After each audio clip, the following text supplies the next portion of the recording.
Joy to the world, the Lord is come. Let earth receive her King. Let every heart prepare him room. And heaven and nature sing. And heaven and nature sing. And heaven and nature sing. Joy to the world, the Savior reigns. Let men their songs employ, while fields and Big news, guys. Big news. Ubisoft has done it. They've brought a massive update to Rainbow Six Siege, which buffs Doc and buffs Twitch. Oh yeah, and there's also a small change to Blackbeard, which makes his shield not made of fucking adamantium. He now has 2 shields, which have 150 HP each, instead of 800 HP, which is almost enough to kill your entire team and the entire enemy team. Not that I was upset about that or anything. Absolutely a sound decision there by Ubisoft to give his shield 800 HP. But honestly, more importantly, the rest of the change list is even more massive and game-changing. Impact grenades are coming to the game, which are also a direct counter to Blackbeard. Twitch is going to have 2 shock drones instead of 1, and she's not going to have any normal drones. The shock drones will also be able to move 30% faster and fire 7 meters now. They'll also make less noise and no longer have a red light on them. And as if that wasn't enough, she can have both those drones deployed simultaneously and swap between them on the fly. I really can't wait to see how people will make use of this, particularly amongst my friends in the Pro League. A lot of the updates in this patch I've been specifically hoping for months now, but that one was not one of them. It totally caught me off guard. Doc will be able to heal people instead of just being able to revive them with his gun, which is a buff I've been calling for a long time now. So I'm glad they're finally doing it, because Doc is hardly ever picked anymore and he needs to be more useful. But not only did they make him more useful, they took it even further, which seems to be a recurring theme with this patch. They gave him the ability to overheal himself or teammates to 120 HP for a limited amount of time. It drops 1 HP every 2 seconds. So basically Doc is an absolute beast now. I don't think I'm going to be using suppressors on my weapons on attack side anymore, because they're just going to do absolutely nothing. Impact grenades are another massive change that's coming along with this update, and their main purpose seems to be to make nitro cells less prevalent. A lot of operators that had nitro cells are now going to have impact grenades. Kavira, Castle, Smoke, and Rook are going to lose their nitro cells and gain 2 impact grenades. These are going to explode on impact or after 1 second of throwing them.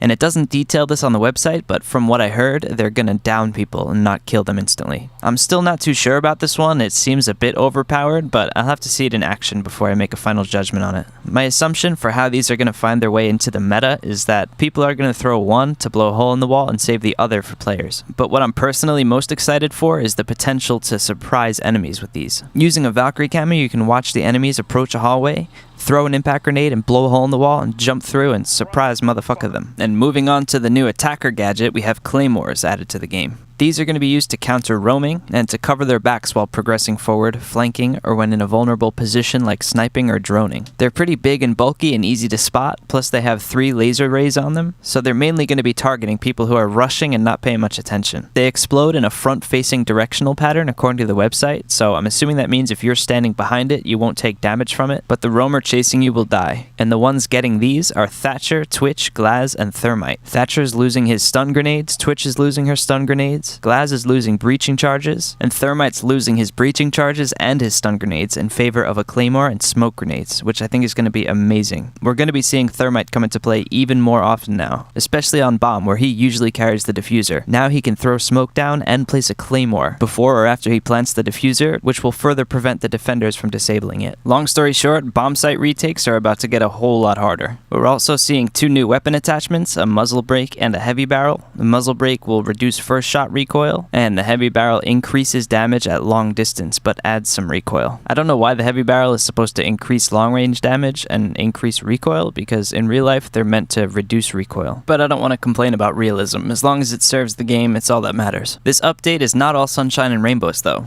They're going to be nerfing Valkyrie. The developers don't want any of the operators to be an absolute must pick. and they feel like Valkyrie is leaning too close to that. So they're going to be giving her 3 cameras instead of 4. While I'm not particularly happy about this change, I don't think it's too massively game-changing, and I'm probably going to pick Valkyrie just as often, so I guess the developers were right. Some weapon balancing is also going to be done, and to make a long story short here, they're buffing the DMRs and the LMGs in the damage department, they're buffing Ash's G36 in the recoil department, as well as the P90 in the recoil department, they're buffing Frost's SMG in the damage department, and what has to be my absolute favorite, they are nerfing Blackbeard's Scar H or Mark 17 CQB, but only when the shield is on. But let's be real, 90% of people just run around with the shield on all the time. And basically, when the shield is on, the gun will hit its maximum recoil twice as fast, which I think is a welcome change because the skill ceiling for Blackbeard right now is just insanely low. You could get kills with Blackbeard if you've never played the game before, but after this patch goes live, he's going to be harder to use because you're going to have to get used to that recoil and learn how to control it. Moving on, the developers are taking further action to prevent team killing, but they say the challenge they face is that accidental team kills happen, so finding the balance between intentional team kills and accidental is a delicate adjustment. They'll be implementing the following changes: reducing the limit of team kills allowed in a match before getting auto-kicked,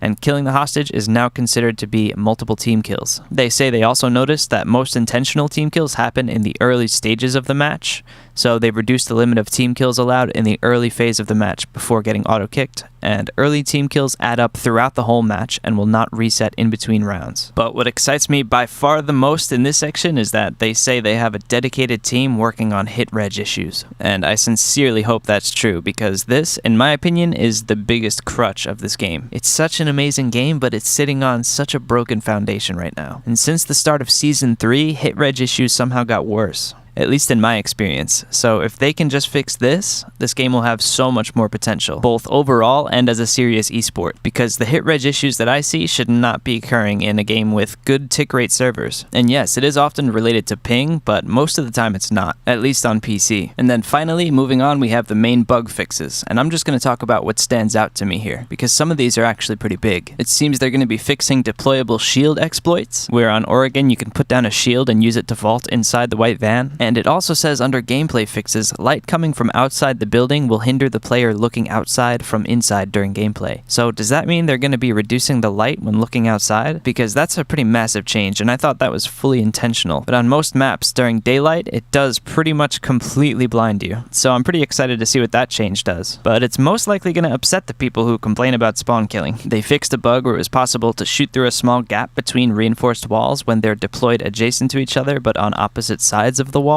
They fixed an animation bug for Blackbeard.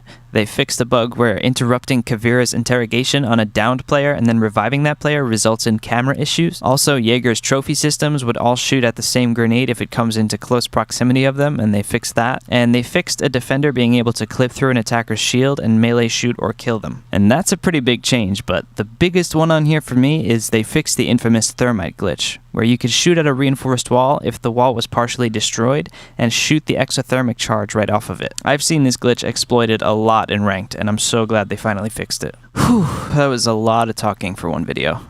But it's so important that I really wanted to address it. This is by far my favorite patch that they've ever released. And I didn't even cover everything, but I covered everything that's important to me. And I covered all the big stuff, so there's nothing really important that I left out. Unless you're a big fan of random graphical glitches, Ubisoft Club, and Terrorist Hunt. I'm super excited to see these new changes in effect and what their implications on gameplay will be. Let me know what you think of the changes down in the comments, if you think they did too much all at once, or if they didn't do enough. I mean, I personally would have loved to see the Tachanka buff, but I think his day is coming soon. As for the rest of the operators, I think their balance is about to get a whole lot better once this goes live on Tuesday. The only thing that's yet to be determined for me is if these impact grenades are going to be overpowered. I think we're going to be seeing a lot of trade kills come out of them when people throw one down and then get shot. But let's be real, all of this is fine as long as they nerf Blackbeard. Because it got to the point for me and a lot of the people I play with that we don't even want to play Blackbeard because it's too easy. Getting kills with him just kind of feels cheap and unsatisfying as it is. And I'm not exaggerating at all. In my 400 hours playing since he came out, I've seen his shield break twice. Literally 2 times. I could complain that he didn't get nerfed sooner, and I could complain about a lot of things in this game, and I do. But I have to give a shout out at the end of the day to Ubisoft for consistently updating this game, for seeing the potential in it and keeping it alive. I mean, we are closing in on this game's 1-year anniversary, which is on December 1st, and I've been playing it since it came out, and it feels like a completely different game. And that is a testament to the sheer devotion of this development team. And also to BattlEye, but I already made a video thanking them. So thanks to Ubisoft, and thanks so much to you guys for watching this video. I hope you enjoyed it because my voice is tired from talking so much now. I'm just so excited to actually use Blackbeard and have my shield get broken and have to fall back and then reposition myself, because that sounds way more tactical to me and that has never happened. So hopefully it will now. Leave me a comment with your thoughts and I will see you in patch 4.2.